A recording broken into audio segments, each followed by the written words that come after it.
Hi friends, welcome back to my channel. ಇವತ್ತಿನ vlog ಶುರು ಮಾಡ್ತಾ ಇದ್ದೀನಿ. ಇವತ್ತು ನಮ್ಮ shop function, first day opening function. ಇವತ್ತು ಟೈಮ್ ಬಂದು ಇವಾಗ 7:15.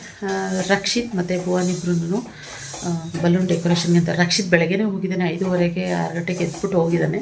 ಭುವನ್ನ ಇವಾಗ ಕಳಿಸ್ದೆ 7:15. ಜರ್ನಿ ಮಾಡ್ಕೊಂಬಂದಿದ್ದೆಲ್ಲ ಟಯರ್ಡ್ ಆಗಿದೆ ಅನಿಸುತ್ತೆ. ಕರೆದಿದ್ದಾನೆ ಬಾರೋ ಹೋಗೋಣ ಅಂತ ಹೇಳಿ. ಆದರೆ ಅವನು ಆಗ್ತಿಲ್ಲ, ಟಯರ್ಡ್ ಆಗಿದೆ, ನೀನು ಹೋಗಿ ಮಾಡ್ತಿರೋ ಮೇಲೆ ಬರ್ತೀನಿ ಅಂದಂತೆ. ಸರಿ, ಇವಾಗ ಎಬ್ರಿಸ್ಬಿಟ್ಟು ಕಳಿಸ್ದೆ ಭುವನ್ನ. ಅಂದರೆ ಬಲೂನ್ ಸ್ವಲ್ಪ ಬೇಕಾಗಿತ್ತಂತೆ. ಅಮ್ಮ ಕೊಟ್ಟು ಕಳ್ಸಮ್ಮ ಪಪ್ಪನ ಕೈಲಿ ಅಂದ. ಪಪ್ಪ ಬ್ಯುಸಿ ಇದ್ರು ಅಂದ್ಬಿಟ್ಟು ಭುವನ್ನ ಎಬ್ರಿಸಿ ಕಳಿಸ್ದೆ. ಇನ್ನು ಇವಾಗ ಕೆಲಸ ಎಲ್ಲ ಮಾಡಬೇಕು. ತಿಂಡಿ ಮಾಡಿಬಿಡೋಣ ಫಸ್ಟು ಅಂತ. ಏನು ತಿಂಡಿ ಮಾಡೋಣ ಅಂತ ಯೋಚನೆ ಮಾಡ್ತಾಯಿದ್ದೆ. ಸ್ವಲ್ಪ ಉಪ್ಪಿಟ್ಟು ಮಾಡಿಬಿಡೋಣ ಅಂತ ಅಂದ್ಕೊಂಡು ಉಪ್ಪಿಟ್ಟಿಗೆ ರೆಡಿ ಮಾಡ್ತಾಯಿದ್ವಿ. ಹಾಗೆ ನಗ್ಮ ಅಕ್ಕನೂ ಬೇಗ ಬಂದಿದ್ದಾಳೆ ಇವತ್ತು. ಮಾಡ್ತಾಳೆ, ರವಿ ಹೊರಿತಾವಳೆ ಇವತ್ತು. ಯಾಕಂದ್ರೆ ತಿಂಡಿ ಮಾಡಿಟ್ಬಿಟ್ರೆ ಪಟ ಅಂತ ಹೇಳ್ಬಿಟ್ಟು ಬೇಗ ರೆಡಿ ಮಾಡಿಬಿಡ್ಬೋದಲ್ವ. ನನಗೂ ರೆಡಿ ಆಗೋಕ್ಕೆ. ಮತ್ತು ಇನ್ನೊಂದು ಸ್ವಲ್ಪ ಮನೇಲಿರೋ ಪೂಜಾ ಐಟಮ್ಸ್ ಎಲ್ಲ ಹೇಳಿದ್ದಾರೆ, ಅದನ್ನೆಲ್ಲ ಜೋಡಿಸ್ಕೊಳ್ಳೋಕ್ಕೆ ಕರೆಕ್ಟ್ ಆಗುತ್ತೆ ಅಂತ. ಖುಷಿ ಮಗಳು ಇನ್ನು ಮಲ್ಕೊಂಡಿದ್ದಾಳೆ. ಹೀಗೆ ಸೊ ನೋಡೋಣ ಹೇಗೆ ಆಗುತ್ತೆ, ಏನು ಇತ್ತು ಅಂತ ನೋಡುವ. ಸೊ ಬನ್ನಿ, ಇವತ್ತಿನ ವ್ಲಾಗ್ ಶುರು ಮಾಡೋಣ. ಇವತ್ತಿನ ವ್ಲಾಗ್ ಇಷ್ಟ ಆದರೆ ಒಂದು ಲೈಕ್ ಮಾಡಿ, ಶೇರ್ ಮಾಡಿ, ಸಬ್ಸ್ಕ್ರೈಬ್ ಮಾಡ್ಕೊಳ್ಳಿಲ್ಲ ಅನ್ನೋದು ಇವಾಗ ಸಬ್ಸ್ಕ್ರೈಬ್ ಮಾಡ್ಕೊಳ್ಳಿ. ಇನ್ನು ಬೆಳಗ್ಗೆನೇ ತಿಂಡಿಗೆ ಉಪ್ಪಿಟ್ಟು ಮಾಡಿದ್ರಿಂದ ಇನ್ನು ಯಾರ್ಯಾರು ಬರಬೇಕು, ಯಾರ್ಯಾರನ್ನ ಇನ್ವೈಟ್ ಮಾಡಿದೆ ಅವರೆಲ್ರಿಗೂ ಉಪ್ಪಿಟ್ಟು ಆಲ್ರೆಡಿ ರೆಡಿ ಮಾಡಿ ಇಟ್ಬಿಟ್ಟಿದ್ದೆ. ನಾನು ಫಸ್ಟಿಂದನೂ ಹಾಗೆಯೇ ಯಾರು ನಮ್ಮ ಮನೆಗೆ ಇನ್ವೈಟ್ ಮಾಡಿದ್ದೀವಿ, ಇಲ್ಲ ಅಂತಂದರೆ ಅವರಾಗೆ ಯಾರು ಬರ್ತೀನಿ ಅಂತ ಹೇಳಿದ್ದಾರೆ ಅಂತಂದರೆ ಮೊದಲೇ ಎಲ್ಲ ಅಡುಗೆ ಆಗಲಿ ತಿಂಡಿ ಆಗಲಿ ಏನೇ ಆಗಲಿ ಮಾಡಿ ಇಟ್ಬಿಟ್ಟಿರ್ತೀನಿ. ಯಾಕಂದರೆ ಹಸ್ಕೊಂಡು ಬಂದಿರ್ತಾರೋ ಏನೋ ಅಂತ ಅಂದ್ಬಿಟ್ಟು ಮಾಡಿಟ್ಟಿರ್ತೀನಿ. ಇನ್ನು ಇವತ್ತು ಖುಷಿಮಾ ಒಂದು ಸ್ವಲ್ಪ ಪರವಾಗಿರಲಿಲ್ಲ, ಆ್ಯಕ್ಟಿವ್ ಆಗಿತ್ತು. ನಂಗೆ ಅದೇ ಚಿಂತೆ ಆಗ್ತಾಯಿತ್ತು. ಹುಷಾರಿರಲಿಲ್ಲ ಅಲ್ವಾ, 2-3 ಡೇಸಿಂದ. ಹೇಗಿರ್ತಾಳಪ್ಪ ಏನಪ್ಪ ಅನ್ನೋದೇ ಟೆನ್ಷನ್ ಆಗ್ತಿತ್ತು. ಆದರೆ ಬೇಗನೆ ಬೇಗ ಎದ್ಬಿಟ್ಟು ಆರಾಮಾಗಿ ಸ್ನಾನನೂ ಮಾಡಿಕೊಂಡ್ಲು, ಡ್ರೆಸ್ಸು ಹಾಕ್ಸ್ಕೊಂಡು ಸುಮ್ಮನೆ ಕೂತಿದ್ಲು. ಆದರೆ ನನಗೆ ಇವತ್ತು ಅವಳಿಗೆ ಫ್ರಾಕ್ ಹಾಕಬೇಕು, ಒಂದು ಹೊಸದು ಫ್ರಾಕ್ ಇತ್ತು, ಹಾಕೋಣ ಅಂತ ಅಂದ್ಕೊಂಡಿದ್ದೆ. ಆದರೆ ಅವಳು ಹಾಕಿಸ್ಕೊಳ್ಳಲಿಲ್ಲ, ಸಿಂಪಲಾಗಿ ಇದನ್ನೇ ಹಾಕಿಸ್ಕೊಂಡ್ಲು. ಸೋಮ್ ಹೇಳಿದ್ರು ತುಂಬ ಬಲವಂತ ಮಾಡ್ಬಿಡ ನಿಖಿತ, ಅವಳು ಯಾವ್ದು ಕಂಫರ್ಟಬಲ್ ಅಂತ ಅನಿಸ್ತಾ ಅವಳಿಗೆ ಅದು ಯಾವ್ದು ಹಾಕ್ಕೊಂಡಿದ್ದಾಳೋ ಅದಕ್ಕೆ ಬಿಟ್ಬಿಡು ಅಂತ. ಆದರೂ ನಾನು ಆ ಡ್ರೆಸ್ನ, ಆ ಫ್ರಾಕ್ನ ಎತ್ತಿಟ್ಕೊಂಡಿದ್ದೆ. ಆಮೇಲೆ ಏನಾದ್ರು ಹಾಕೋಣ, ಇಲ್ಲ ಶಾಪ್ಗೆ ಹೋದ್ಮೇಲಾದರೂ ಹಾಕೋಣ ಅಂತ ಎತ್ತಿಟ್ಕೊಂಡಿದ್ದೆ. ಇನ್ನು ಪೂಜೆ ಮಾಡ್ತಾಯಿದ್ದೀನಿ. ಪೂಜೆ ಮಾಡ್ಬೇಕಾದ್ರೆ ಯೂಶಲಿ ಅವಳು ಹೇಳ್ತಾಳೆ, ಅಮ್ಮ ಕೊಡು ಅಂತ ಹೇಳ್ತಾಳೆ ಪೂಜೆ ಮಾಡೋದಕ್ಕೆ.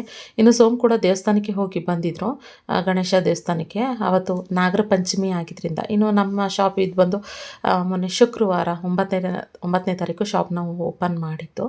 ಸೊ ಯಾರ್ಯಾರಿಗೆ ಇನ್ವೈಟ್ ಮಾಡಿದೆ, ಎಲ್ರಿಗೂ ಇನ್ವೈಟ್ ಮಾಡೋಕ್ಕಾಗಲಿಲ್ಲ. ಯಾಕೆ ಅಂತಂದರೆ ನಿಮ್ಮೆಲ್ಲರೂ ರೀಸನ್ ಗೊತ್ತಿದೆ. ಯಾಕೆಂದರೆ ಖುಷಿಮಾಗೆ ತುಂಬ ಹುಷಾರಿರಲಿಲ್ಲ. ನಾನು 2 ದಿನ ಎಲ್ಲೂ ಕದಲ್ಲೇ ಇಲ್ಲ, ಅವಳ ಜೊತೆಗೇ ಟೈಮ್ ಸ್ಪೆಂಡ್ ಮಾಡಿದ್ದೀನಿ. ಆ್ಯಂಡ್ ಸರಿಯಾಗಿ ವ್ಲಾಗ್ಸು ಕೂಡ ನಾನು ಮಾಡಲಿಲ್ಲ, ಏನಿಲ್ಲ. ಆದ್ದರಿಂದ ನನಗೆ ಎಷ್ಟು ಸಾಧ್ಯ, ನನಗೆ ತುಂಬಾ ವೆಲ್ ವಿಷರ್ಸ್ ಅಂತ ಯಾರಿದ್ದಾರೋ ಅವ್ರನ್ನ ಮಾತ್ರ ನಾನು ಇನ್ವೈಟ್ ಮಾಡಿದ್ದೆ. ಇನ್ನು ಇವಾಗ ಪೂಜೆ ಮಾಡಿ ಇನ್ನೇನು ರೆಡಿ ಆಗೋಣ ಅಂತ ಅನ್ಕೊತಾ ಇದ್ದೆ. ಅಷ್ಟರಲ್ಲಿ ನನಗೆ ಯಾವಾಗಲೂ ಮೇಕಪ್ ಆರ್ಟಿಸ್ಟ್, ನನಗೆ ಯಾವುದೇ ಫಂಕ್ಷನ್ಗಳಾಗಲಿ ಯಾವುದೆಲ್ಲಾಗಲಿ ಮಮತಾ ನನಗೆ ಮೇಕಪ್ ಮಾಡೋದು. Mamata and Bhagya. Hair style ಬಂದುಬಿಟ್ಟು ಭಾಗ್ಯ, ಆ್ಯಂಡ್ ನನಗೆ ಮೇಕಪ್ಪು ಮಮತಾ ಮಾಡೋದು. ಮಮತಂಗೂ ಇನ್ವೈಟ್ ಮಾಡಿದೆ, ಮಮತಾ ಭಾಗ್ಯಕ್ಕೆ ಎಲ್ರಿಗೂ ಇಬ್ರಿಗೂ ಇನ್ವೈಟ್ ಮಾಡಿದೆ. ಅಕ್ಕ ಬರ್ತಾಯಿದ್ದೀನಿ, ನಾನು ನನ್ನ ಮಗಳು ಕರ್ಕೊಂಡು ಬರ್ತೀನಿ ಅಂತ. ಸೊ ಬರ್ತಿದ್ದೀನಿ ಅಕ್ಕ, ಸ್ಯಾರಿ ವೇರ್ ಅಂದರೆ ಸ್ಯಾರಿ ವೇರ್ ಮಾಡಬೇಕಾಯ್ತಲ್ಲ ನಾನು ಹೇಗಿದ್ರು ಶಾಪ್ಗೆ. ಆದ್ದರಿಂದ ನಾನು ಬಂದು ಸಿಂಪಲಾಗಿ ಮೇಕಪ್ ಮಾಡಿಕೊಡ್ಲಾ ಅಂತ ಹೇಳಿದ್ರು. ಆದ್ದರಿಂದ ಸರಿ ಆಯ್ತಮ್ಮ ಮಾಡಿಕೊಡು ಅಂತ ಹೇಳಿದ್ದೀನಿ. ತುಂಬ ಸಿಂಪಲಾಗಿ ಮೇಕಪ್ ಮಾಡ್ತಾಯಿದ್ರು ಮಮತಾ. ಅದ್ರ ಜೊತೆಗೆ ಈ ನಮ್ಮ ಮಕ್ಕಳು ಆ ಮೇಕಪ್ ಬ್ರಷ್ ತೊಗೊಂಡು, ಮಮತನ ಮಗಳು ಮತ್ತು ನನ್ನ ಮಗಳು ಇಬ್ರು ಅವಳಿಗೆ ಮೇಕಪ್ ಮಾಡೋದಂತೆ, ಇವಳಿಗೆ ಮೇಕಪ್ ಮಾಡೋದಂತೆ. ಫುಲ್ ಹೆಂಗೆ ಗೊತ್ತಾ, ಇಬ್ರು ಎಲ್ಲ ಪೇಂಟ್ ಥರ ಬಳ್ಕೊಂಡ್ಬಿಟ್ಟಿದ್ರು. ಇನ್ನು ನಾನಿವತ್ತು ಮೈಸೂರು ಸಿಲ್ಕ್ ಸ್ಯಾರಿ ಉಟ್ಕೊಂಡಿದ್ದೆ. ಇದು ನಾನು ಲಾಸ್ಟ್ ಟೈಮ್ ಸುಲಕ್ಷ್ಮಿ ಸಿಲ್ಕ್ಸ್ ಬರುತ್ತಲ್ಲ, ಅಲ್ಲಿಂದ ತೊಗೊಂಡಿದ್ದು ನಾನು. ಇದು ಪ್ರೆಗ್ನೆಂಟ್ ಇರುವಾಗ ಮೇ ಬಿ ನಾನು ತೊಗೊಂಡಿದ್ದೆ ಅಂತ ಅನಿಸುತ್ತೆ. ಸೊ ಸಿಂಪಲಾಗಿ ಮೇಕಪ್ ಆಯಿತು. ಹೇರ್ ಸ್ಟೈಲ್ ಅಷ್ಟೇ, ಭಾಗ್ಯ ಸ್ವಲ್ಪ ಬರೋದು ಲೇಟ್ ಆಯಿತು, ಆದ್ದರಿಂದ ನಂಗೆ ಸಿಂಪಲಾಗಿ ಹೇರ್ ಸ್ಟೈಲ್ ಇರಲಿ ಅಂದ್ಬಿಟ್ಟು ರೆಡಿ ಆದೆ. ಫ್ರೆಂಡ್ಸ್, ರೆಡಿ ಆಗಿದ್ದಾಯಿತು. ಸಿಂಪಲ್ ಮೇಕಪ್ ಮಮತಾ ಮಾಡಿದ್ದು. ಯಾಕಂದರೆ ಮಮತಾ ಇನ್ವೈಟ್ ಮಾಡಿದೆ, ಬರ್ತಿದ್ರಲ್ವ, ಆದ್ದರಿಂದ ಅಕ್ಕ ಸಿಂಪಲಾಗಿ ಮಾಡ್ಕೊಡ್ಲ ಅಂದರೆ ಹೆಂಗಿದ್ರು ಸೀರೆ ಉಟ್ಕೊಬೇಕಾಗಿತ್ತು. ಮೇಕಪ್ ಮಾಡೋದು ಸಿಂಪಲಾಗಿ ಮಾಡಿಬಿಡಿ ಅಂತ ಹೇಳಿದೆ. ಹೇರ್ ಸ್ಟೈಲ್ ಎಲ್ಲ ಬೇಡ ನನಗೆ, ಸಾಕು ಸಿಂಪಲಾಗಿ ಅಂತ ಹೇಳಿದೆ. ಆದ್ದರಿಂದ ಸೊ ಸಿಂಪಲ್ ಆ್ಯಂಡ್ ಸ್ವೀಟಾಗಿದೆ. ಇಷ್ಟ ಆಯಿತು. ಪಟ್ ಅಂತ 1/2 ಅವರಲ್ಲಿ ಬೇಗ ಮುಗಿಸಿದ್ದಿದ್ದನ್ನು. ಓಕೆ, ಇವಾಗ ಅಲ್ಲಿ ಶಾಪ್ ಹತ್ರ ಹೋಗುವ, ಫೋನ್ ಮೇಲೆ ಬರ್ತಾನೆ ಇದೆ. ಸೊ ಇವಾಗ ಅಲ್ಲಿ ಹೋಗಿ ಅಲ್ಲಿ ಕೆಲಸಗಳು ಮಾಡಿಕೊಡುವ. ಇನ್ನು ನಾನು ಮೇಕಪ್ ಮಾಡ್ಕೊತಿದ್ದಂಗೆ ಚಾಂದಿನೂ ಕೂಡ ಬಂದಳು. ತಿಂಡಿ ಮಾಡಿದ್ನಲ್ವಾ, ತಿಂಡಿ ತಿಂದರು. ಆದರೆ ಮಮತಾಗೆ ತಿಂಡಿ ತಿನ್ನಲಿಕ್ಕೆ ಆಗಲಿಲ್ಲ. ಭಾಗ್ಯನೂ ಕೂಡ ಬಂದು, ನಾವಿನ್ನೇನು ಹೊರಡಬೇಕು ಆ ಟೈಮಲ್ಲಿ ಭಾಗ್ಯನೂ ಕೂಡ ಬಂದಿದ್ದು. ಆಮೇಲೆ ಉಪ್ಪಿಟ್ಟಂದರೆ ಸ್ವಲ್ಪ ಜನ ಯಾರು ತಿನ್ನಲ್ಲ ಅಯ್ಯೋ ಅಂತ. ನಾನು ತಿಂದು ನೋಡ್ರಿ, ಫಸ್ಟು ಟೇಸ್ಟ್ ಮಾಡಿ ನೋಡಿರಿ, ತುಂಬ ಚೆನ್ನಾಗಿ ಮಾಡಿದ್ವಿ ಅಂತ ಹೇಳಿ ಆಮೇಲೆ ನಾನೇ ಹೇಳ್ತಾಯಿದ್ದೆ. ಆಮೇಲೆ ಹೋಗಿ ಹಾಕ್ಕೊಂಡು ತಿಂತಾಯಿದ್ರು. ಮಮತಾಗೆ ತಿನ್ನೋಕ್ಕಾಗಲ್ಲ, ಅದರಿಂದ ಬಾಕ್ಸಲ್ಲಿ ಅಲ್ಲೇ ಶಾಪ್ಗೆ ಹೋದ್ಮೇಲೆ ತಿನ್ನಲಿ ಅಂತ. ಯಾಕಂದ್ರೆ ಅವ್ರ ಮಗಳು ಕೂಡ ತಿಂಡಿ ತಿಂದಿರಲಿಲ್ಲ.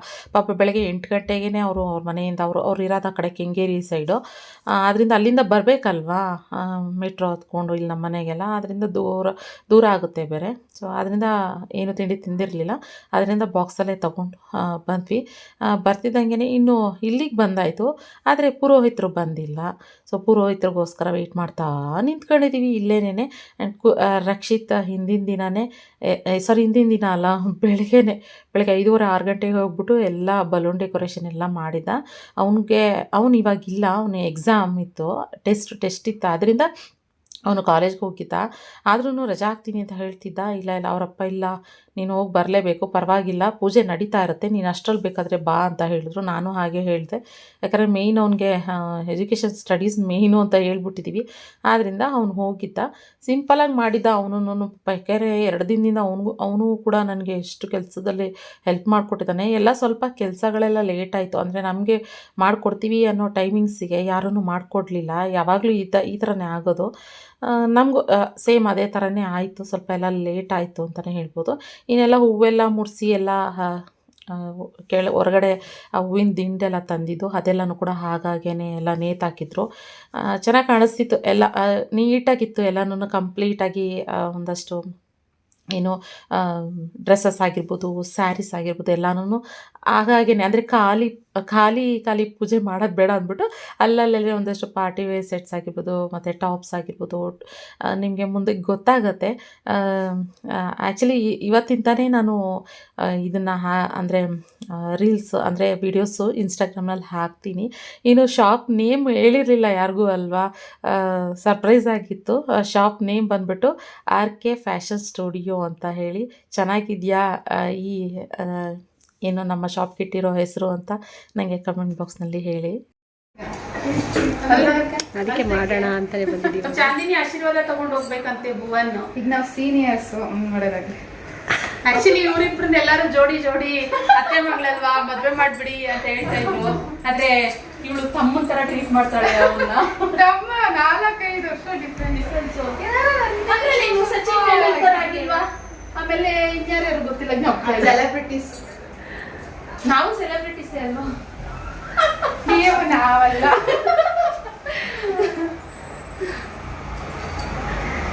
ಚೆನ್ನಾಗಿದೆ. ಪುರೋಹಿತರು ಯಾವಾಗ ಪೂಜೆ ಮಾಡ್ತಾರೆ, ನಾನು ಯಾವಾಗ ಡ್ರೆಸ್ ತಗೊಳ್ಳೋದು ಅಂತ ನಾನು ಕಾಯ್ತಾ ಇದ್ದೀನಿ. ಅವಾಗಲೇ ಎಲ್ಲ ಸರ್ಚ್ ಮಾಡ್ಕೊಂಡು ಎಲ್ಲ ನೋಡ್ಕೊಂಡು ಇದಿದೆ ತಗೋಬೇಕಂತ ಸೆಲೆಕ್ಷನ್ ಆಯ್ತು. ಹೌದಾ? ನಾವೇನ್ ಗೊತ್ತಾ, ನಾವಿಬ್ರು ತಗೋಬೇಕು ಅಂತ ಇಡೀ ಚಿಕ್ಕಪೇಟೆ ದಿನ ಪೂರ ತಿಂತಿದೀವಿ. ಅದ್ರ ಆಪ್ಷನ್ ಇವಾಗ ಟೇಸ್ಟ್ ನಮ್ದು ಸಿಮಿಲರ್ ಇರೋದ್ರಿಂದ ಆ ಟೇಸ್ಟ್ ಇಲ್ಲೇ ಸಿಗುತ್ತೆ ಅನ್ನುವಾಗ ಯಾಕೆ ಮಿಸ್ ಮಾಡ್ಕೋಬೇಕು ಅಂತ ಹೇಳಿ ಅಷ್ಟೇ. ನಾನು ತುಂಬಾ ಬೆವರ್ತಾ ಇದೀನಿ. ಯಾಕಕ್ಕ? ಚೆನ್ನಾಗಿ ಬರ್ತಾ ಇದೆಯಾ ಆ ಕಡೆಯಿಂದ? ಸಖತ್ತಾಗಿ ಬರ್ತಾ ಇದೆ. ತುಂಬಾ ಬೆವರ್ತಾ ಇದೀನಿ. ಖುಷಿ ಬೇಗ ಹೌದಾ? ಅನ್ಕೊಂಡಿದ್ದಾಳಲ್ಲ ಅಕ್ಕ, ನೀನು ಟಿಶ್ಯೂ ತಂದಿಲ್ಲ? ಲಿಪ್ಸ್ ಹತ್ರ ಸ್ವೆಟ್ ಆಗ್ತಾ ಇದೆಯಾ? ಇನ್ನು ಚಾಂದಿನೂ ವೀಡಿಯೋ ಮಾಡ್ಕೊಳ್ತಾ ಇದ್ಲು, ಬಂದಿದ್ಲಲ್ವಾ, ಅದರಿಂದ ಬ್ಲಾಗ್ ಮಾಡ್ಕೊತಾ ಇದ್ಲು. ಅವಳು ಏನೇನೋ ಕೇಳ್ತಾ ಇದ್ಲು, ಹಾಗೆ ಬ್ಲಾಗಲ್ಲಿ ಹೇಳ್ತಾ ಇದ್ದೆ. ಅವಳು ಬ್ಲಾಗ್ ಹಾಕ್ದಾಗ ಅದನ್ನು ನೋಡ್ಬೋದು ನೀವು. ಇನ್ನು RK ಫ್ಯಾಷನ್ ಸ್ಟುಡಿಯೋ ಅಂತ, ಅದು ಲೈಟಿಂಗ್ಸಲ್ಲಿ ಬರಬೇಕು, ಅದನ್ನು ಮಾಡಿಸ್ಬೇಕಂತ ಹೇಳಿದೆ. ಹಿಂದಿನ ದಿನ 9-9:30 ಆಯಿತು ಅದೆಲ್ಲ ಮಾಡಿಸೋಷ್ಟರಲ್ಲಿ.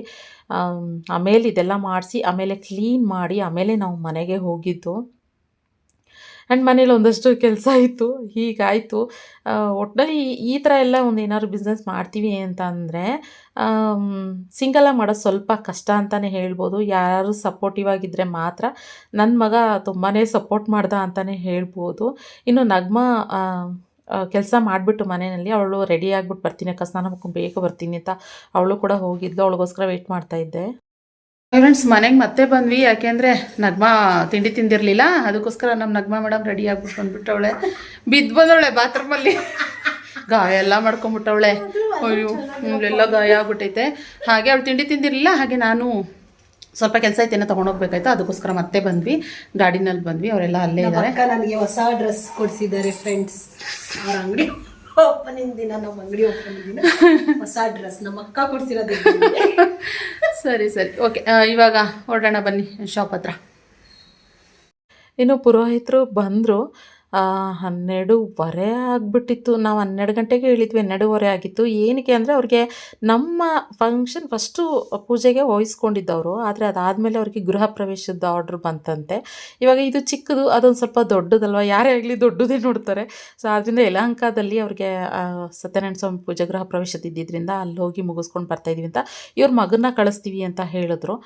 ಆಮೇಲೆ ಅವ್ರ ಮಗ ಇಲ್ಲ, ಅವ್ರಿಗೂ ಬೇರೆ ಏನೋ ಕೆಲಸ ಇತ್ತು ಅಂದ್ಬಿಟ್ಟು, ಇಲ್ಲ ನಾನೇ ಬರ್ತಾಯಿದ್ದೀನಿ, ನೀವು ನಾನೇ ಬಂದು ಮಾಡಬೇಕು ಅಂತ ಹೇಳಿದ್ರಲ್ವ, ಆದ್ದರಿಂದ ಅಂತ ಹೇಳಿದ್ರು. ಇನ್ನು ಯಾವ ದಿಕ್ಕಿಗಿದೆ, ಯಾವ ಕಡೆ ಕೂರ್ಸೋಣ ಅಂತೆಲ್ಲ ನೋಡ್ತಾಯಿದ್ರು. ನಾವಂತೂ ಪೂಜೆ ಸಾಮಾನೆಲ್ಲ ರೆಡಿ ಮಾಡಿದ್ವಿ, ಅವ್ರು ಏನೇನು ಬರ್ಕೊಟ್ಟಿದ್ವಿ ಅದನ್ನು ಕೂಡ ಎಕ್ಸ್ಟ್ರಾ ಕೂಡ ಎಲ್ಲ ತಂದಿದ್ವಿ. ಆಮೇಲೆ ಅವರು ನಮ್ಮ ಇದು ಡೋರ್ ಏನಿದೆ ಅದು ನಾರ್ತ್ ಫೇಸಿಂಗ್ ಬರುತ್ತೆ, ಅಂದರೆ ನಂದಿ ಬಾಗಿಲು ಆ ಫೇಸಿಂಗಿಗೆ ಬರುತ್ತೆ. ಆದ್ದರಿಂದ ಪೂಜಾರರು ಯಾವ ಕಡೆ ಇಡೋಣ ಏನು ಎತ್ತ ಸರ್ಗಿಸೋದು ಮಾಡೋದು ಮಾಡ್ತಾಯಿದ್ರು. ಇನ್ನು ಆಮೇಲೆ ಆ ಕಡೆ ಆದಂಗೆ ಇನ್ನೊಂದು ಟೇಬಲ್ ಇಟ್ಟಿದ್ವಲ್ಲ, ಅಲ್ಲೇ ಮಾಡ್ಬೋದಲ್ಲ, ಪೂರ್ವ ದಿಕ್ಕಿಗೆ ಬರುತ್ತೆ ಅಂತ ಅಲ್ಲಿ ನಾವು ಆ ಕಡೆ ಹಾಕಿದ್ದೀವಲ್ಲ, ನಾನು ನಿಂತಿದ್ದೀನಲ್ಲ ಅಲ್ಲಿ ಟೇಬಲ್, ಅಲ್ಲೇ ಇಡ್ಬೋದಲ್ಲ ಅಂತ ಹೇಳಿದ್ರು. ಅಂದರೆ ಆ ಟೇಬಲ್ನ ಇಲ್ಲಿಗೆ ಸರ್ಗಿಸೋಕ್ಕೆ ಅಂತ ಮಾಡ್ತಾಯಿದ್ರು. ಆ ಟೇಬಲ್ ಇದೆಯಲ್ಲ ಎಷ್ಟು ಭಾರ ಇದೆ ಗೊತ್ತಾ, ಅದನ್ನು ಸರ್ಗಿಸೋಕ್ಕಾಗಲ್ಲ. ಆ ಕಡೆ ಈ ಕಡೆ ನಾವೆಲ್ಲರೂ ಹೆಲ್ಪ್ ಮಾಡ್ತಾಯಿದ್ವಿ. ಭಾಗ್ಯ, ಆಮೇಲೆ ನಾನು ಇಬ್ಬರು ಹೆಲ್ಪರ್ಸು ಹುಡುಗಿರನ್ನ ತೊಗೊಂಡಿದ್ದೀನಿ. ಅವರು ಆಗಿರ್ಬೋದು, ಅವರು ಬೆಳಗ್ಗೆನೇ ಬಂದಿದ್ದರು, 11 ಗಂಟೆಗೆ ಬಂದಿದ್ದರು. ಬಂದು ಎಲ್ಲ ಕ್ಲೀನ್ ಮಾಡಿದ್ರು. ಹಿಂದಿನ ದಿನವೇ ಕ್ಲೀನ್ ಮಾಡಿ ಹೋಗಿದ್ವಿ, ಆದ್ರೂ ಮತ್ತೆ ಬೆಳಗ್ಗೆನೇ ಬಂದೆ ಎಲ್ಲನೂ.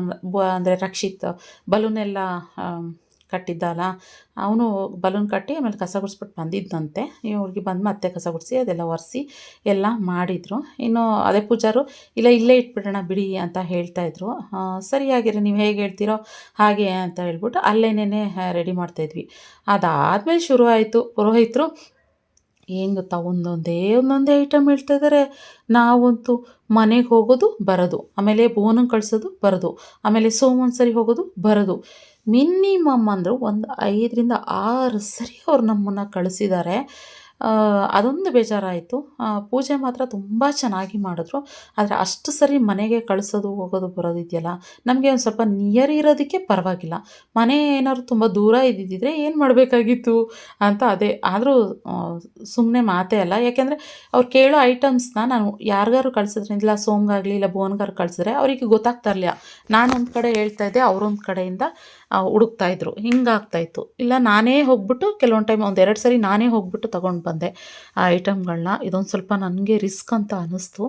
ಆದರೆ ಪೂಜೆ ಮಾತ್ರ ತುಂಬ ಚೆನ್ನಾಗಿ ಮಾಡಿದ್ರು. ಇಬ್ಬರು ಅಷ್ಟೇ, ಸ್ತೋತ್ರಗಳಾಗಿರ್ಬೋದು ಕಂಪ್ಲೀಟ್ A to Z ಪೂಜೆ ಸಂಪೂರ್ಣ ಆಯಿತು ಅನ್ನೋ ಥರನೇ ನನಗೆ ಫೀಲ್ ಆಯಿತು. ಇದು ಫಸ್ಟ್ ಟೈಮ್ ನಾವು ಇವ್ರನ್ನ ಕರೆಸಿರೋದು. ಯಾವತ್ತೂ ನಾವು ಅಂದರೆ ಇಲ್ಲಿಗೆ ನಾವು ಈ ಏರಿಯಾಗೆ ಬಂದಾಗಲಿಂದ ಯಾವತ್ತೂ ನಾವು ಏನು ಪೂಜೆನೂ ಮಾಡಿಸಿರಲಿಲ್ಲ. ಏನೇ ಇದ್ದರೂ ಪೂಜೆ ಅಂತಂದರೆ ನಾಮಕರಣ ಮಾಡಿಸಿದ್ವಿ. ನಾಮಕರಣಕ್ಕೆ ನಾವು ನಮ್ಮ ಯಶವಂತಪುರದಲ್ಲಿ ಇರೋ ಪುರೋಹಿತರನ್ನೇ ಅಲ್ಲಿಂದನೇ ಕರೆಸಿದ್ವಿ. ಇಲ್ಲಿ ನಾವಿರೋ ಏರಿಯಾದಲ್ಲಿ ಇದೇ ಫಸ್ಟ್ ಟೈಮು ಪುರೋಹಿತರನ್ನ ಕರೆಸಿರೋದು. ಹೇಗೆ ಮಾಡ್ತಾರೋ ಏನೋ ಅನ್ನೋದು ಇತ್ತು, ಆದ್ರೂ ತುಂಬ ಚೆನ್ನಾಗಿ ಮಾಡಿದ್ರು ಅವರು ಪುರೋಹಿತರು ಪೂಜೆನ. ಇನ್ನು ಹೇಳಿದ್ನಲ್ಲ, ಆ ಪೂಜೆ ಸಾಮಾನುಗಳು ಅವ್ರು ಹೇಳೋದಕ್ಕಿಂತ ಹೆಚ್ಚಿಗೆ ಎಲ್ಲ ಐಟಮ್ಸ್ಗಳನ್ನು ತೊಗೊಂಡು ಬಂದ್ವಿ. ಹೂವನೂ ಅಷ್ಟೇ, ಅವರು 2 ಮಾರು ಹೇಳಿದರೆ ಇನ್ನೂ ಜಾಸ್ತಿ, ಮತ್ತು ಇನ್ನೂ ಒಂದಷ್ಟು ಎಕ್ಸ್ಟ್ರಾ ಹೂವುಗಳು, ಹೂವಿನ ಹಾರ, ದಿಂಡು ಅದೆಲ್ಲ ಆ ಥರ ಎಲ್ಲ ನಾವೇ ತಂದು ಎಲ್ಲನೂ ಮಾಡಿದ್ವಿ. ಆದರೂ ಸ್ವಲ್ಪ ಸುಪೂಜೆ ಐಟಮ್ಸ್ ಅವ್ರು ಬರ್ಕೊಡೋದ್ರಲ್ಲಿ ಸ್ವಲ್ಪ ಒಂದಷ್ಟು ಮಿಸ್ಟೇಕ್ಗಳಾಗಿದ್ವು. ಯಾಕೆಂದರೆ ಅದೇ ಮನೆಗೆ ಹೋಗಿ ಬರೋದು ಆಯ್ತಲ್ಲ, ಆದ್ದರಿಂದ.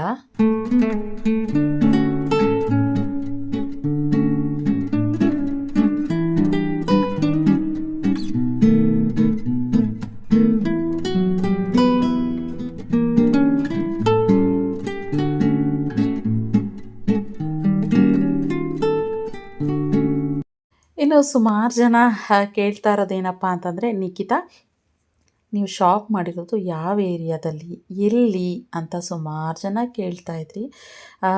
ಅದಕ್ಕೆ ಇವತ್ತೇ ಹೇಳಿಬಿಡ್ತೀನಿ, ನಮ್ಮ ಶಾಪ್ ಮಾಡಿರೋದು ನಾವು ನಮ್ಮ ಅಪಾರ್ಟ್ಮೆಂಟ್ ಇದೆಯಲ್ಲ ಅದ್ರ ಆಪೋಸಿಟೇನೆ, ಅಂದರೆ ಮೇನ್ ಗೇಟ್ ಆಪೋಸಿಟೇ ಮಾಡಿರೋದು. ನನಗೆ ಇಲ್ಲೇ ಸಿಕ್ತು. ಆ್ಯಕ್ಚುಲಿ ನಾನು ಈ 6 ಮಂತ್ಸ್ ಬ್ಯಾಕ್ ಕೂಡ ಇಲ್ಲೇ ಶಾಪ್ ಮಾಡಿದ್ದು. ಅಂದರೆ ಅಮ್ಮ ತೀರೋಗೋ ಮುಂಚೆ ಮಾಡಿದ್ದೆ ಅಲ್ವಾ, ಇಲ್ಲೇನೇ. ಆದರೆ ಅಮ್ಮ ತೀರೋಗಿದ್ರಿಂದ ನಾನು ಈ ಶಾಪಲ್ಲ, ಬೇರೆ ಶಾಪ್, ಇದು ಇನ್ನೊಂದು ಸ್ವಲ್ಪ ದಿನ ಆದಮೇಲೆ ನಾವು ಇಲ್ಲ ಇನ್ನೊಂದು 3 ತಿಂಗಳು ನಾವು ನೋಡ್ತಾ ಇದ್ದೀವಿ, ಇವಾಗಲೇ ಕೊಡಲ್ಲ ಅಂತ ಹೇಳಿದರು. ಆದ್ದರಿಂದ ನಾನು ಬೇರೆ ಶಾಪು ಇದು ಮಾಡಿದ್ದೆ. ಆಮೇಲೆ ಇವಾಗ ರೀಸೆಂಟಾಗಿ ಇದು ಇರೋದೇ ಒಂದು ಸಪ್ರೇಟ್ ಸ್ಟೋರಿ ಇದೆ, ಆಯಿತಾ? ಅದನ್ನು ಹೇಳ್ತೀನಿ. ಒಟ್ಟಿನಲ್ಲಿ ಜಸ್ಟ್ ಇದನ್ನು ಮಾತ್ರ ಹೇಳ್ತಾ ಇದ್ದೀನಿ ನಾನು. ಎಲ್ಲಿರೋದು ಶಾಪ್ ಅಂತ ಕೇಳ್ತಿದ್ರಲ್ಲ, ನಮ್ಮನೆ ಮುಂದೆನೇ ಅಂತಲೇ ಹೇಳ್ಬೋದು. ನಿಯರ್ ಇರೋದು. ನಮ್ಮ ಮನೆ ಒಳಗಡೆ ಹೋಗ್ಬೇಕಂದ್ರೆ 1 ನಿಮಿಷ, ಹೊರಗಡೆ ಬರಬೇಕಂದ್ರೆ 1 ನಿಮಿಷ ಅಷ್ಟೇನೇನೆ. ನಮಗೇನು ಒಳಗಡೆ ಎಂಟ್ರಿ ಕೊಡಬೇಕು, ಹೊರಗಡೆ ಎಕ್ಸಿಟ್ ಕೊಡಬೇಕು, ಇಷ್ಟೇನೇ. ಹತ್ರ ಇರೋದ್ರಿಂದ ಅದನ್ನೇ ಹೇಳಿದ್ದು ನಾವು ಅವಾಗಲೇ ಪೂಜೆ ಸಾಮಾನು ಅವ್ರು ಹೇಳ್ದಾಗಲೆಲ್ಲ, ಹತ್ರ ಇರೋದಕ್ಕೆ ನಾವು ಪರವಾಗಿಲ್ಲ ಹೋಗೋದು ಬರೋದು ಮಾಡ್ತಾಯಿದ್ವಿ. ಇನ್ನು ದೂರ ಏನಾದ್ರು ಆಗಿದ್ದರೆ ಹೇಗೆ ಅಂತ ನೋಡಿ. ನೆಕ್ಸ್ಟ್ ಅವರು ಕಳಶ ಇದನ್ನು ಹೇಳಿರಲಿಲ್ಲ ನನಗೆ. ಆಮೇಲೆ ಕಳಶ ಅಂತ ಹೇಳಿದ್ರು. ಮತ್ತೆ ಮನೆಗೆ ಹೋಗಿ ಕಳಶನೆಲ್ಲ ನೀಟಾಗಿ ತೊಳೆದು ಆಮೇಲೆ ಇವಾಗ ಇಲ್ಲಿಗೆ ತೊಗೊಂಡು ಬಂದಿದ್ದೀನಿ. ನಾನೇ ಹೋಗಿದ್ದೆ. ಮತ್ತು ಒಂದೊಂದೇ ಹೇಳ್ತಾರೆ, ಕೇಳ್ತಾನೆ ಇದ್ರು. ಇನ್ನು ಅವ್ರು ಏನು ಗೊತ್ತಾ, ಪೂಜೆ ಬೇಗ ರೆಡಿ ಮಾಡಲಿ ಅಂತ ಹೇಳ್ಬಿಟ್ಟು ಆಮೇಲೆ ಮಣೆ ಕೇಳಿದ್ರು. ಅಂದರೆ ಫೋಟೋ ಒಂದು ಸ್ವಲ್ಪ ಹೈಟಾಗಿಡಬೇಕು, ಮಣೆ ಇದೆಯಾ ಅಂತ ಹೇಳಿದ್ರು. ಸ್ವಾಮಿ ಮಣೆ ಏನಾಗಿಬಿಟ್ಟಿತ್ತು, ಭುವನ್ ಬೇರೆ ಏನೋ ತರೋಕ್ಕೆ ಅಂತ ಹೋಗಿದ್ದ, ಗಾಡಿ ಇಲ್ಲ. ನಾವಿವಾಗ ಅಲ್ಲಿ ಹೋಗಿ ಮನೆ ಅಪಾರ್ಟ್ಮೆಂಟ್ ಒಳಗಡೆ ಹೋಗಿ ಮತ್ತೆ ಅದನ್ನು ತೊಗೊಂಡು ಬರೋಷ್ಟಕ್ಕೆ ಇಲ್ಲಿ ಲೇಟ್ ಆಗುತ್ತೆ ಪೂಜೆ. ಆದ್ದರಿಂದ ಒಂದು ಸ್ವಲ್ಪ ಈ ಸ್ಯಾರಿದೊಂದು ಪೌಚ್ ಥರ ಇತ್ತು, ಅದನ್ನೇ ಒಂದು ಸ್ವಲ್ಪ ಹೈಟಾಗಿಟ್ಟು ಒಂದು ಸ್ವಲ್ಪ ಅದು ದುಪ್ಪಟ್ಟ ಥರ ಎಲ್ಲ ಮುಚ್ಚಿಬಿಟ್ಟು ಅದನ್ನೇ ಒಂದು ಸ್ವಲ್ಪ ಹೈಟಾಗಿ ಇಟ್ಟು ಮಾಡಿದ್ರೆ. ಯಾಕಂದರೆ ಕಳಶ ಇಟ್ಟರೆ ಹಿಂದೆ ಫೋಟೋ ಮುಚ್ಚೋಗ್ಬಿಡುತ್ತಲ್ವ, ಆದ್ದರಿಂದ ಆ ಥರ ಮಾಡಿದ್ರು. ಇನ್ನು ಒಬ್ಬೊಬ್ಬರೇ ನನ್ನ ಫ್ರೆಂಡ್ಸ್ ಎಲ್ಲರೂ ಬರಲಿಕ್ಕೆ ಶುರು ಆಗ್ತಾಯಿದ್ರು. ದೀಪ ಆ್ಯಂಡ್ ರಮ್ಮ ಎಲ್ಲರೂ ಬಂದರು. ಇನ್ನು ನಮ್ಮ ಶೌರ್ಯರಮ್ಮ ಅವರು ಬರೋ ಥರ ಇರಲಿಲ್ಲ ಇವತ್ತು. ಆದ್ದರಿಂದ ಅಯ್ಯೋ ಮಿಸ್ ಮಾಡ್ಕೊಂಡೆ ನನ್ನ ಹತ್ರ ಹೇಳ್ತಾರೆ ನಾನು ಫೋನ್ ಮಾಡಿದಾಗ. ಇನ್ನು ಬರ್ತಾಯಿದ್ದಾರೆ, ಒಂದಷ್ಟು ಜನ ಫ್ರೆಂಡ್ಸ್ಗಳೆಲ್ಲ ಬರ್ತಾಯಿದ್ರು. ಏನು ಎಲ್ಲರೂ ಹೆಲ್ಪ್ ಮಾಡಿಕೊಡ್ತಾಯಿದ್ರು ಪುರೋಹಿತರಿಗೆ. ಅಂದರೆ ಬೇಗ ಪೂಜೆ ಶುರು ಮಾಡಲಿ, ಒಂದು ಸ್ವಲ್ಪ ಹೆಲ್ಪ್ ಮಾಡಿಕೊಟ್ರೆ ಅದು ಇದು ಬೇಗ ಆಗುತ್ತೆ ಪೂಜೆನೂ ಕೂಡ ಅಂತ ಹೇಳಿ. ಇನ್ನು ಹೂವಿನ ಅಲಂಕಾರ ಅದೆಲ್ಲನೂ ಮಾಡ್ತಾಯಿದ್ದಾರೆ, ಚೆನ್ನಾಗಿ ಮಾಡ್ತಾಯಿದ್ದಾರೆ. ಇನ್ನು ನಗ್ಮ ಬಂದು ಅಲ್ವಾ, ನಗ್ಮಂಗೆ ಫುಲ್ ಅವಳಿಗೆ ಕ್ಯಾಮ್ರಾ ಇಟ್ಕೊಂಡ್ಬಿಟ್ಟಿದ್ಲು. ಫುಲ್ ಅವಳು ವೀಡಿಯೋ ಮಾಡೋದ್ರಲ್ಲೇ ಬ್ಯುಸಿಯಾಗಿಬಿಟ್ಟಿದ್ಲು. ಅಕ್ಕ ನಾನೇ ಮಾಡ್ತೀನಿ ಅಕ್ಕ, ಯಾರಿಗೂ ನೀನು ಹೇಳೋಕೆ ಹೋಗ್ಬೇಡ, ನಾನೇ ಮಾಡ್ತೀನಿ ಆಯಿತಾ ಅಂತ ಹೇಳ್ಬಿಟ್ಟಿದ್ಲು. ಆದ್ದರಿಂದ ಅವಳಿಗೆ ಬಿಟ್ಬಿಟ್ಟಿದ್ದೆ ಈ ಕೆಲಸನ.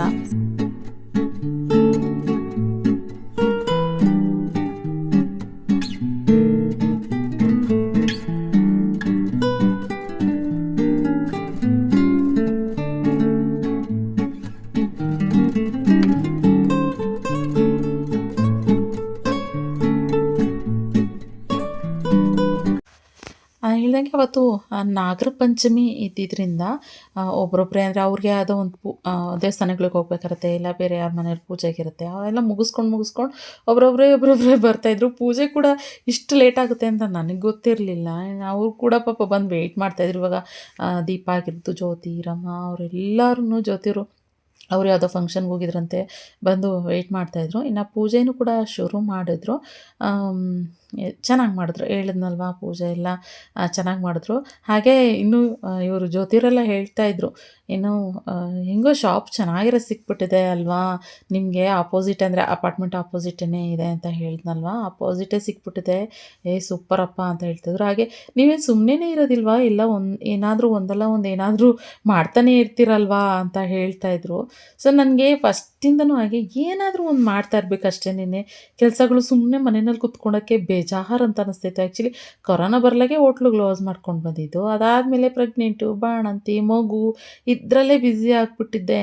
ಆ್ಯಕ್ಚುಲಿ ಆವಾಗಲೇ ನನಗೆಲ್ಲ ಆಸೆ, ಆದರೆ ಮನೇಲಿ ಯಾರಾದರೂ ನನಗೆ ಸಪೋರ್ಟಿವ್ ಆಗಿ ನೋಡ್ಕೊಳ್ಳೋ ಥರ ಖುಷಿ ಇದ್ದಿದ್ದರೆ ನಾನು ಇದನ್ನು ಯಾವಾಗಲೂ ಮಾಡಬೇಕು. ಆ್ಯಕ್ಚುಲಿ ಇದು 2 ವರ್ಷದ ಪ್ಲ್ಯಾನ್ ಅಂತಲೇ ಹೇಳ್ಬೋದು. ನನಗೆ ಅಮ್ಮಂಗೆ ಆ ಟೈಮ್ನಲ್ಲಿ ಅಮ್ಮನ್ನ ಕರ್ಕೊಬಂದು ಇಲ್ಲೇ ಇಟ್ಕೊಂಡು ಖುಷಿನ ಅಮ್ಮ ನೋಡ್ಕೊತಾರೆ, ನಾನು ಈ ಬಿಸ್ನೆಸ್ ಶುರು ಮಾಡಬೇಕು ಅನ್ನೋದು ಆಸೆ ಇತ್ತು. ಆದರೆ ಅಮ್ಮಂಗೆ ಹೆಲ್ತ್ ಅಪ್ಸೆಟ್ ಆಯ್ತಲ್ವಾ, ಅಮ್ಮಂಗೆ ಹುಷಾರಿಲ್ಲ, ಡಯಾಲಿಸಿಸ್ಸು ಅದು ಇದು ಅಂತೆಲ್ಲ ಶುರು ಆಗ್ತಿದ್ರಿಂದ ನಾನು ಜಾಸ್ತಿ ರಿಸ್ಕ್ ತಗೊಳ್ಳೋದು ನನಗೆ ಇಷ್ಟ ಇರಲಿಲ್ಲ. ಅದಕ್ಕೋಸ್ಕರ ಎಲ್ಲ ಡಿಲೇ ಆಯಿತು. ಆ್ಯಂಡ್ ಜೊತೆಗೆ ಹೇಳ್ತಾರಲ್ವ, ಯಾವ ಕೆಲಸ ಯಾವಾಗ ಆಗಬೇಕು ಅದೇ. ಇವಾಗ ಏನೋ ಈ ಮದುವೆನೂ ಅಷ್ಟೇ, ಇದು ಕಂಕಣ ಭಾಗ್ಯ ಕೂಡಿ ಬಂದಾಗ್ಲೇ ಮದುವೆ ಆಗೋಕ್ಕಾಗೋದು. ಸುಮ್ಮನೆ ನಾವು ಆಗ್ತೀವಿ ಅಂದಾಗಲೆಲ್ಲ ಮದುವೆ ಆಗೋದಕ್ಕೆ ಆಗೋದಿಲ್ಲ. ಹಾಗೆ ಯಾವ್ಯಾವ ಒಳ್ಳೆ ಕಾರ್ಯಗಳು ಯಾವ್ಯಾವ ಟೈಮಲ್ಲಿ ಏನೇನು ನಡಿಬೇಕೋ ಅದ್ರ ಪಾಡಿಗೆ ಅದು ನಡೀತಾ ಇರುತ್ತೆ. ಇವಾಗ ಮೇ ಬಿ ನಾನು ನೋಡಿ 6 ಮಂತ್ಸ್ ಬ್ಯಾಕ್ ನಾನು ಮಾಡೋಕ್ಕೆ ಹೋದೆ, ಆಮೇಲೆ ಅಡ್ವಾನ್ಸ್ ಕೊಟ್ಟಿದ್ದೆ. ಆ್ಯಂಡ್ 15 ಡೇಸ್ ಅಲ್ಲೇ ಬಾಡಿಗೆನೂ ಕೂಡ ಶುರು ಆಗಿಬಿಟ್ಟಿತ್ತು. ಎಲ್ಲ ಆಗಿನೂ ನಾನು ಆಮೇಲೆ ವಾಪಸ್ ಆಗಲ್ಲ ನನಗೆ ಅಂದ್ಬಿಟ್ಟು ನಾನು ಅಮೌಂಟ್ ಎಲ್ಲ ಅಡ್ವಾನ್ಸ್ ಎಲ್ಲ ವಾಪಸ್ ಇಸ್ಕೊಂಡ್ಬಿಟ್ಟಿದ್ದೆ. ಆದರೆ ಇವಾಗ ಇದ್ದಕ್ಕಿದ್ದಂಗೆ ನೋಡಿ ನನಗೆ ಶಾಪ್ ಸಿಕ್ಕಿದೆ. ನನಗೂ ಮೈಂಡ್ಸೆಟ್ ಹಾಗೇ ಇತ್ತು, ಓಕೆ ಮಾಡಬೇಕು ಅಂತ ಹೇಳಿ. ಆದರೆ ಈ ಏರಿಯಾದಲ್ಲಿ ಸದ್ಯಕ್ಕೆ ಇರಲಿಲ್ಲ, ಬೇರೆ ಥರ ಯೋಚನೆ ಮಾಡ್ತಾಯಿದ್ದೆ. ಅದಕ್ಕೆ ಹೇಳಿದ್ದು ಅದನ್ನು ಇನ್ನೊಂದು ಸರಿ ಯಾವಾಗಲೂ ಇದು ಸ್ಟೋರಿ ಏನು ದೊಡ್ಡದಿದೆ, ಒಂಥರ ಇದೆ, ಡಿಫ್ರೆಂಟಾಗಿದೆ ಇದೊಂಥರ ಸ್ಟೋರಿ, ಅದನ್ನು ಏನು ಅಂತ ಹೇಳ್ತೀನಿ ಅಂತ ಹೇಳ್ಬಿಟ್ಟು. ಆ್ಯಂಡ್ ಜೊತೆಗೆ ಈ ಟೈಮ್ನಲ್ಲಿ ನಾನು ನಮ್ಮಮ್ಮನ ನೆನಪಿಸ್ಕೊಳ್ಳಿಲ್ಲ ಅಂದರೆ ಹೇಗೆ ಅಲ್ವಾ. ಅಮ್ಮ ಅಂತೂ ತುಂಬಾ ನೆನಪಾಗ್ತಾಯಿದ್ರು. ಅಮ್ಮ ಇದ್ದಿದ್ದರೆ ನಿಜವಾಗ್ಲೂ ನನಗೆ ಎಷ್ಟೋ ಕೆಲಸಗಳು ಕಮ್ಮಿ ಆಗ್ತಾಯಿತ್ತು. ನಿಜವಾಗ್ಲೂ ಅಂದರೆ ನಮ್ಮಮ್ಮನ ಆಶೀರ್ವಾದ ಅಂತಲೂ ಹೇಳ್ತೀನಿ. ನಮ್ಮಮ್ಮನ ಆಶೀರ್ವಾದದಿಂದನೇ ಇಲ್ಲಿ ಸಿಕ್ಕಿರ್ಬೋದು ಅಂತಲೂ ನಾನು ಅಂದ್ಕೊತೀನಿ. ಯಾಕಂದರೆ ಅಮ್ಮಂಗೆ ಆಸೆ ಇತ್ತು ತುಂಬಾ. ನಮ್ಮಮ್ಮ ಹೇಳೋರು ಎದುರುಗಡೆನೇ ಅಲ್ವಾ ಲಾಸ್ಟ್ ಟೈಮು ನಾನು ಇದು ಮಾಡಿದ್ದು, ಅದರಿಂದ ಹೋಗ್ಲಿ ಬಿಡೋ ಮಗ, ಎದುರುಗಡೆ ಅಲ್ವಾ, ಏನೂ ಆಗಲ್ಲ, ಆರಾಮಾಗಿ ನಿನಗೂ ಅನಿಸುತ್ತೆ, ಏನು ನಾನಿಲ್ಲ ಅಂದರೂ ಏನು ಟೆನ್ಷನ್ ಇರೋದಿಲ್ಲ, ಆರಾಮಾಗಿ ಮಾಡ್ಕೊಂಡು ಹೋಗ್ಬೋದು ಅಂತಲೇ ಅಮ್ಮನೂ ಹೇಳ್ತಾಯಿದ್ರು. ಆದ್ದರಿಂದ ಇಲ್ಲೇ ಎದುರುಗಡೆ ಸಿಕ್ಕಿರೋದ್ರಿಂದ ನನಗೂ ಖುಷಿ. ಆ್ಯಂಡ್ ಅಮ್ಮನೇ ಏನಾದ್ರು ನನಗೆ ಇದನ್ನು ಏನು ಒಲಿಯೋ ಥರ, ಇದು ನನಗೆ ಸಿಗೋ ಥರ ಏನಾದರೂ ಅಮ್ಮನೇ ಮಾಡಿದಾರಾ ಅನ್ನೋ ಥರನೂ ನನಗೆ ಅದು ಅನ್ನಿಸ್ತಿತ್ತು. ಏನೋ ಅವರ ಆಶೀರ್ವಾದ ನಮ್ಮ ಮೇಲೆ ಸದಾಕಾಲ ಇದ್ದೇ ಇರುತ್ತೆ ಅನ್ನೋದು ನನಗೆ ಗೊತ್ತು. ನಮ್ಮಮ್ಮ ಯಾವಾಗಲೂ ಹೇಳೋರು, ಬದುಕಿರುವಾಗಲೇ ಹೇಳ್ತಾಯಿದ್ರು ನಮ್ಮಮ್ಮ. ನಾನಂತೂ ಇಲ್ಲೇ ಇರಲಿ ಕಣೆ, ನನ್ನ ಜೀವ ಹೊರಟೋದ್ರು ಸರಿಯೇ, ನೋಡ್ತಾ ಇರ್ತೀನಿ ನಾನು ಯಾವಾಗ್ಲೂ, ನಿಮಗೆಲ್ಲರಿಗೂ ನನ್ನ ಆಶೀರ್ವಾದ ಮಾಡ್ತಾನೆ ಇರ್ತೀನಿ, ನೀನೇನು ಮಾಡಿದ್ರು ಒಳ್ಳೇದಾಗೇ ಆಗುತ್ತೆ, ನನ್ನ ಆಶೀರ್ವಾದ ಇದ್ದೇ ಇದೆ ಅಂತಲೇ ಹೇಳ್ತಾನೇ ಇದ್ದರು.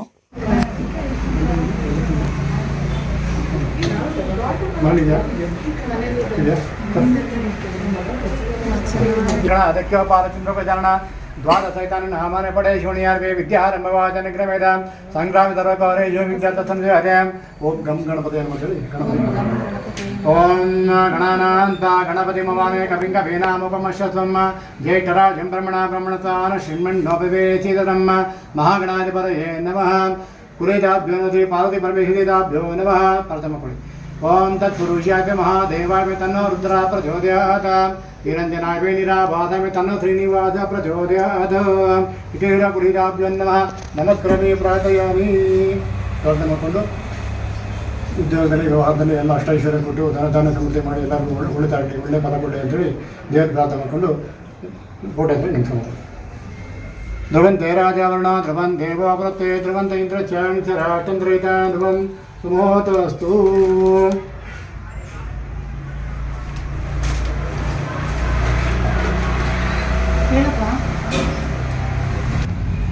ಓಂ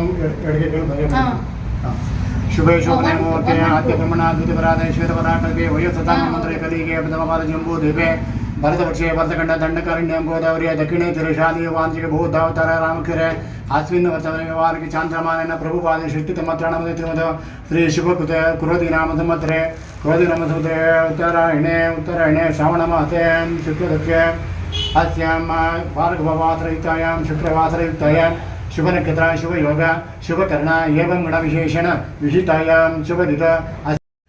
ಮತ್ತು ಇನ್ನೂ ಸುಮಾರು ಜನ ಕೇಳ್ತಿದ್ರಿ, ನಿಖಿತಾ ನಮ್ಮನ್ನೆಲ್ಲ ಕರೆಯಲ್ವಾ ಅಂತ ಹೇಳ್ತಾಯಿದ್ರಿ.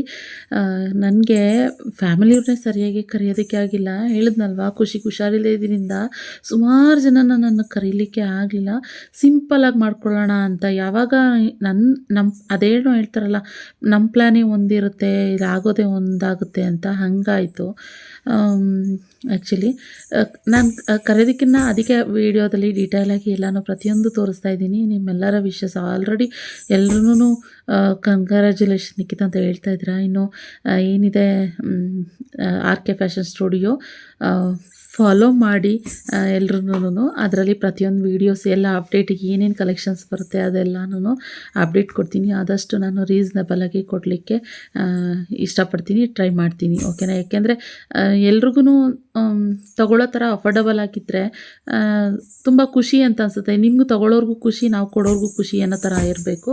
ಅದಕ್ಕೋಸ್ಕರನೇ ಜೊತೆಗೆ ನೀವೆಲ್ರೂ ಸುಮಾರು ವರ್ಷಗಳಿಂದ ಇರ್ಬೋದು, ಇಲ್ಲ ದಿನಗಳಿಂದ ಇರ್ಬೋದು, ಎಷ್ಟೋ ಥರ ಒಳ್ಳೆಯ ಕಾರ್ಯಗಳಾಗಿರ್ಬೋದು, ಇಲ್ಲ ನನ್ನ ಬೇಜಾರಾಗಿರುವಾಗ ದುಃಖದಲ್ಲಾಗಿರ್ಬೋದು, ಮತ್ತು ನಮ್ಮ ಮನೆಯ ಫಂಕ್ಷನ್ಗಳು ಪ್ರತಿಯೊಂದರಲ್ಲೂ ನೀವೆಲ್ಲರೂ ನಮ್ಮ ಜೊತೆ ಭಾಗಿಯಾಗಿದ್ದೀರಾ. ಅದೇ ರೀತಿ ಈ ನಮ್ಮ ಹೊಸ RK fashion studio shop opening ದಿನವೂ ನೀವೆಲ್ಲರೂ ಜೊತೆಯಲ್ಲಿದ್ದೀರಾ ಅನ್ನೋ ಇದರಲ್ಲೇನೇ ಅಂದರೆ ನಿಮ್ಮೆಲ್ಲರ ಆಶೀರ್ವಾದದ ಜೊತೆಗೆ ಓಪನ್ ಮಾಡ್ತಾಯಿದ್ದೀನಿ ಅಂತಲೇ ಹೇಳಲಿಕ್ಕೆ ಇಷ್ಟಪಡ್ತೀನಿ. ಆಲ್ರೆಡಿ ನನಗೆ ಸುಮಾರು ಕಮೆಂಟ್ಗಳು ಬರ್ತಾಯಿದೆ. ಥ್ಯಾಂಕ್ ಯು ಸೋ ಮಚ್ ನಿಮ್ಮೆಲ್ಲರ ಈ ಪ್ರೀತಿ ವಿಶ್ವಾಸಕ್ಕೆ. ಪ್ಲೀಸ್ ಏನು ಗೊತ್ತಾ, ಇನ್ನೊಂದು ಹೇಳೋಕ್ಕೆ ಇಷ್ಟಪಡ್ತೀನಿ, ಆದಷ್ಟು ಬೇರೆಯವ್ರಿಗೆಲ್ಲ ನಮ್ಮ ಇದನ್ನು ಕಂಪ್ಯಾರಿಸನ್ ಮಾಡೋದಕ್ಕೆ ಹೋಗಬೇಡಿ. ಏನಂತಂದರೆ ಅವ್ರ ಏನು ಅದನ್ನು ಹೇಳೋದಕ್ಕೂ ಆಗ್ತಾಯಿಲ್ಲ ನನಗೆ. ಅಂದರೆ ಏನಂತಂದರೆ ಅವ್ರ ಬಿಸ್ನೆಸ್ ಅವರಿಗೆ, ನನ್ನ ಬಿಸ್ನೆಸ್ ನನಗೆ, ಆಯಿತಾ? ಏನೋ ಒಂದೊಂದು ಹಗ್ಲೂ ಒಬ್ರೊಬ್ರು ಹೆಸ್ರು ಬರೆದಿರುತ್ತಂತೆ. ಹಾಗೆ ಇದನ್ನೆಲ್ಲ ನಮ್ಮ ಅಂದರೆ ಪರ್ಸ್ನಲ್ ನನ್ನ ವೀಡಿಯೋಗಳಲ್ಲಿ ಇದನ್ನು ಹೇಳೋದಕ್ಕೆ ಹೋಗಬೇಡಿ, ಕಮೆಂಟ್ ಮಾಡೋದಕ್ಕೆ ಹೋಗಬೇಡಿ ಅಂತ ಹೇಳಲಿಕ್ಕೆ ಇಷ್ಟಪಡ್ತೀನಿ. ಅದು ಸರಿನೂ ಅಲ್ಲ, ಆಯಿತಾ? ಆಮೇಲೆ ಕಮೆಂಟ್ಗಳು ನೀವು ಬ್ಯಾಡ್ ಕಮೆಂಟ್ ಮಾಡೋದು, ಆದರೆ ಅದು ನನಗೆ ಕೆಟ್ಟ ರೀತಿ ಅದು ಇದು ಬಂದ್ಬಿಡುತ್ತೆ. ಯಾಕೆಂದರೆ ನಾವೆಲ್ಲರೂ ಫ್ರೆಂಡ್ಸೇನೇನೆ, ಆಯಿತಾ? ಹಂಗಂತ ಹೇಳ್ಬಿಟ್ಟು ಹಂಗೆಲ್ಲ ಬಿಟ್ಕೊಡೋದಕ್ಕೂ ಆಗಲ್ಲ ನಾವುಗಳು. ಆದ್ದರಿಂದ ಆದಷ್ಟು ಬೇರೆಯವ್ರನ್ನ ಕಂಪ್ಯಾರಿಸನ್ ಮಾಡಿಕೊಂಡು ನನ್ನ ವ್ಲಾಗ್ಸ್ಗಳಲ್ಲಿ ಕಮೆಂಟ್ಸ್ ಮಾಡಬೇಡಿ ಅನ್ನೋದು ನನ್ನ ಒಂದು ರಿಕ್ವೆಸ್ಟ್ ಅಂತಲೇ ಹೇಳ್ತೀನಿ. ಇನ್ನು ಇದು ನನ್ನ ತುಂಬ ದಿನಗಳ ಆಸೆ, ಬಿಸ್ನೆಸ್ ಮಾಡಬೇಕು. ಇದಂತೂ ನನ್ನ ತಲೆನಲ್ಲಿ ಆಲ್ರೆಡಿ ಇತ್ತು, ಬಿಸ್ನೆಸ್ ಮಾಡಬೇಕು ಅಂತ. ಆಲ್ಮೋಸ್ಟ್ ಒಂದು 2 ವರ್ಷಗಳಿಂದನೂ ನನ್ನ ತಲೆನಲ್ಲಿತ್ತು. ಆದರೆ ಇದ್ರ ಜೊತೆಗೆ ಇದೇನಾದ್ರು ಮಾಡೋಕ್ಕಾಗಲಿಲ್ಲ ಅಂತಂದರೆ, ಅಂದರೆ ನನಗೆ ಯಾವುದೂ ಹತ್ರದಲ್ಲಿ ಶಾಪ್ ಸಿಗ್ತಾಯಿಲ್ಲ, ಕಂಫರ್ಟಬಲ್ ಅಂತ ಫೀಲ್ ಆಗ್ತಾಯಿಲ್ಲ ಅನ್ನೋ ಥರ ಇದ್ದರೆ, ಇದು ಬಿಟ್ಟು ಬೇರೆ ಯಾವುದಾದ್ರೂ ಬಿಸ್ನೆಸ್ ಮಾಡಬೇಕು ಅನ್ನೋದು ನಿಜವಾಗ್ಲೂ ಪ್ಲ್ಯಾನ್ ಇತ್ತು. ನಾನು ಮಾಡ್ತೆ 100ಗೆ 200% ನಾನು ಮಾಡೋ ಪ್ಲ್ಯಾನ್ ಇದ್ದೇ ಇತ್ತು, ಆಯಿತಾ? ಸೊ ಆದರೆ ನಾನು ಅಂದ್ಕೊಂಡಿದ್ದೇನೆ ಆಗ್ತಾ ಇದೆಯಲ್ಲ ಇವಾಗ, ಏನೋ ಒಂಥರ ಅಂತ ಅನಿಸ್ತಾಯಿತ್ತು. ಏನೋ ಒಂಥರ ಖುಷಿ ಒಂಥರ ನಿಜವಲ್ಲಿ ಇದು ನನಸ ಅಂತ ಫೀಲ್ ಆಗ್ತಾಯಿತ್ತು ನನಗೆ. ಆ್ಯಕ್ಚುಲಿ ಅದು ಹೇಳ್ಕೊಳಕ್ಕಾಗಲ್ಲ. ಆ್ಯಕ್ಚುಲಿ ಅದು ಅವ್ರವ್ರ ಅನುಭವಕ್ಕೆ ಬಂದರೆ ಮಾತ್ರನೇ ಗೊತ್ತಾಗೋದು. ಸೊ ಆ ರೀತಿ ಫೀಲ್ ಆಗ್ತಾಯಿತ್ತು. ಒಟ್ಟಿನಲ್ಲಿ ಒಂಥರ ನನ್ನ ಹೊಸ ಜರ್ನಿ ಶುರು ಆಗ್ತಾಯಿದೆ. ಇಷ್ಟು ದಿನ ನನಗೆ ಅದೇ ಸಪೋರ್ಟ್ ಮಾಡ್ಕೊಂಡು ಬಂದಿದ್ದೀರಾ. ಇದೇ ರೀತಿ ನಿಮ್ಮ ಸಪೋರ್ಟ್ ಹೀಗೆ ಸಾಗಲಿ ಅಂತ ಹೇಳಲಿಕ್ಕೆ ಇಷ್ಟಪಡ್ತೀನಿ. ಸುಮಾರು ಜನ ನಮ್ಮ ಫ್ಯಾಮಿಲಿನ ಇಷ್ಟಪಡೋರು ಇದ್ದೀರಾ. ಇದೇ ರೀತಿ ಕಂಟಿನ್ಯೂ ಮಾಡಿ. ಯಾವುದೇ ತಪ್ಪುಗಳಿದ್ರೂ ಖಂಡಿತ ಹೇಳ್ಬೋದು, ಆದರೆ ಹರ್ಟ್ ಆಗೋ ಥರ ಮಾತ್ರ ಹೇಳಬೇಡಿ. ಇಷ್ಟೇ ನಾನು ಹೇಳೋದನ್ನೇ ನಾರ್ಮಲಾಗಿ ನಯವಾಗಿ ಹೇಳ್ಬೋದಲ್ವ, ಅದನ್ನೇ ಹೇಳಿ ಅಷ್ಟೇನೇನೆ. ಹರ್ಟ್ ಆಗೋ ಥರ ಈ ಪಬ್ಲಿಕಲ್ಲಿ ಹೇಳಿದಾಗ ಅದು ಬೇಜಾರನ್ನೋ ಥರ ಅನ್ನಿಸ್ಬಿಡುತ್ತೆ. ಅದಕ್ಕೋಸ್ಕರನೇ ನೀವು ಹೇಳ್ಬೋದು ಏನಾದರೂ ಇದ್ದರೆ, ಓಕೆನಾ? ಸೊ ಇವಾಗ ಪೂಜೆ ಮತ್ತು ಮಂಗಳಾರತಿ ಎಲ್ಲ ನಡೀತಾಯಿದೆ. ಇನ್ನೂ ಯಾರ್ಯಾರು ಬಂದಿದ್ರು ಏನು ಎತ್ತ ಅಂದ್ಬಿಟ್ಟು ಮುಂದಿನ ವ್ಲಾಗಲ್ಲಿ ನಾನು ತೋರಿಸ್ತೀನಿ, ಓಕೆನಾ? ಈ ವ್ಲಾಗ್ ಇಲ್ಲಿಗೆ ಎಂಡ್ ಮಾಡ್ತೀನಿ ಸದ್ಯಕ್ಕೆ ಫ್ರೆಂಡ್ಸ್. ಇವಾಗ ಪೂಜೆ ನಡೀತಾ ಇದೆ ಸದ್ಯಕ್ಕೆ. ತುಂಬ ಹೊತ್ತು ಮಾಡಿದ್ರು ಪೂಜೆ, ಅದನ್ನೇ ಹೇಳಿದ್ದು, ತುಂಬ ಚೆನ್ನಾಗಿ ಪೂಜೆ ಮಾಡಿದ್ರು. ಅದ್ರ ಬಗ್ಗೆ ಇನ್ನೊಂದು ಮಾತೇ ಇಲ್ಲ, ತುಂಬ ಚೆನ್ನಾಗಿ ಮಾಡಿದ್ರು. ಸೊ ನಮಗೂ ಖುಷಿ ಆಯಿತು. ಆ್ಯಕ್ಚುಲಿ ಅದಕ್ಕೆ ನಾನು ಫಸ್ಟಿಗೆ ಹೇಳಿದ್ದು, ತುಂಬ ಚೆನ್ನಾಗಿ ಪೂಜೆ ಮಾಡಿದ್ರು, ತುಂಬ ಖುಷಿ ಆಯಿತು ಅಂತಲೇ ಅದಕ್ಕೋಸ್ಕರನೇ ಹೇಳಿದ್ದು. ಸೊ ಓಕೆ, ಮತ್ತೆ ನೆಕ್ಸ್ಟ್ ವ್ಲಾಗ್ನಲ್ಲಿ ಸಿಗ್ತೀನಿ. ಏನೆಲ್ಲ ಆಯಿತು, ಯಾರೆಲ್ಲ ಬಂದಿದ್ದರು ಅನ್ನೋದು ಮುಂದಿನ ವ್ಲಾಗಲ್ಲಿ ಗೊತ್ತಾಗತ್ತೆ, ಓಕೆನಾ? ಸೊ ಇವತ್ತಿನ ವ್ಲಾಗ್ ಇಲ್ಲಿಗೆ ಸದ್ಯಕ್ಕೆ ಎಂಡ್ ಮಾಡ್ತೀವಿ, ನನ್ನ ಹೊಸ ಜರ್ನಿಯ ಭಾಗ 1. ಓಕೆ, ಈ ವ್ಲಾಗ್ ಇಷ್ಟ ಆದಲ್ಲಿ ಒಂದು ಲೈಕ್ ಮಾಡಿ. ಮತ್ತು ಇನ್ನೊಂದು ಹೊಸ ವ್ಲಾಗ್ನೊಂದಿಗೆ ಸಿಗ್ತೀನಿ. Thank you for watching. Bye.